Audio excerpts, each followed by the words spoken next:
Eh bien, c'est tous les bons moments où on a pu se retrouver autour d'événements culturels, sportifs, etc.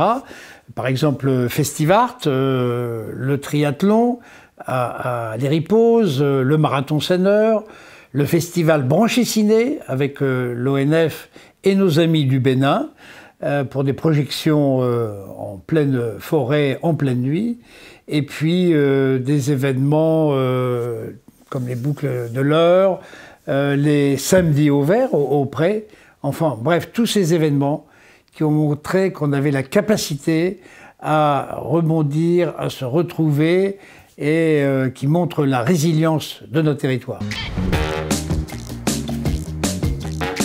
Ah ben, la plus grande déception, c'est de ne pas avoir pu se réunir autant qu'on le souhaitait pour travailler, échanger, créer ensemble.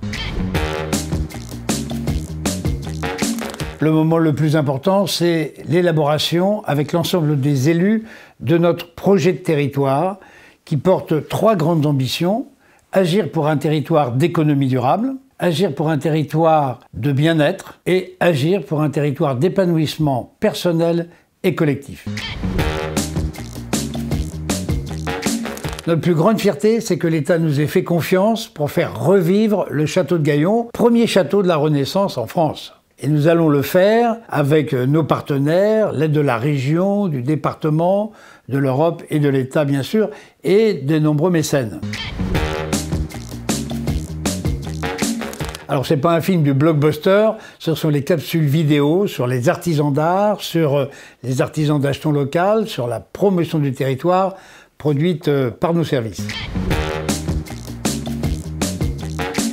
Notre plus grande réussite, c'est de voir que tous les efforts se voient aujourd'hui en matière d'implantation économique, d'aménagement urbain, de développement touristique. On était convaincus qu'on était sur un territoire où il faisait bon vivre, et maintenant on est heureux de voir que la presse nationale s'y intéresse et le montre de façon tout à fait valorisante.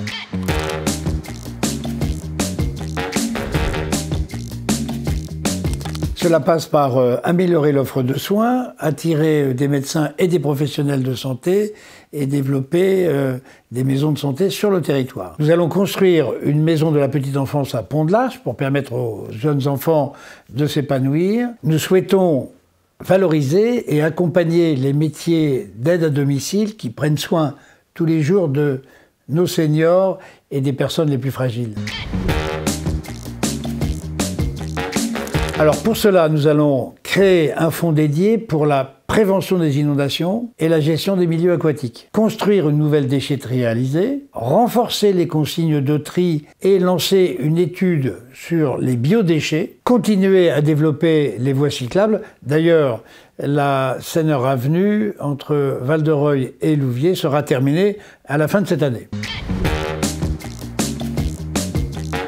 En accompagnant les communes dans la construction de nouveaux logements, 2400 d'ici 2026, en renforçant la rénovation de l'habitat ancien pour avoir une protection énergétique efficace. Le hub Expo et Congrès à Louviers ouvrira au printemps. Avec 1000 places, il pourra accueillir des événements professionnels et grand public. Le Carré Saint-Cyr au Vaudreuil ouvrira à l'automne pour accueillir des artisans d'art qui viendront s'installer sur le territoire. Alors sur le plan économique, toujours de nombreuses implantations et de la création d'emplois. L'ouverture à l'automne de l'entrepôt Maison du Monde à Heudebouville avec 300 emplois. La manufacture Hermès à Louviers avec 200 emplois. Des implantations sur le site de Saint-Aubin-sur-Gaillon avec plus de 250 emplois.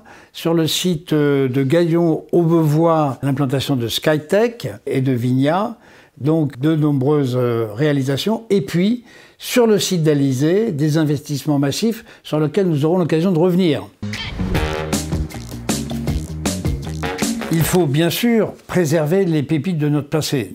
Nous continuons donc à valoriser et restaurer notre petit patrimoine local avec la rénovation du bailliage de Pont-de-l'Arche ou bien le clocher Thor de Saint-Aubin-sur-Gaillon. Le pôle archives nous prépare de mars à juin une exposition sur l'art de soigner du Moyen-Âge à nos jours. C'est un sujet d'actualité. Nous travaillons aussi à la renaissance du château de Gaillon, côté de l'État. Outre le caractère touristique, il accueillera dès 2024 des événements professionnels et familiaux. Sera la nouvelle demeure du Conservatoire de musique, un projet qui embarque énormément de monde. Les équipes de l'Office de tourisme travaillent sur la création d'une nouvelle application numérique pour valoriser la cité batelière de Pose. Et nous poursuivons bien sûr le développement et la promotion du parcours de la Seine à vélo.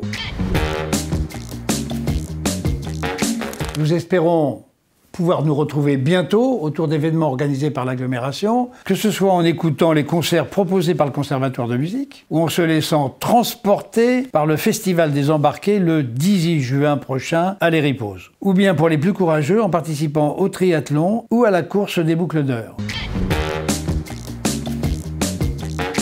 Avec ce beau programme, je vous souhaite une belle année 2022 pour vous et pour tous ceux que vous portez dans votre cœur.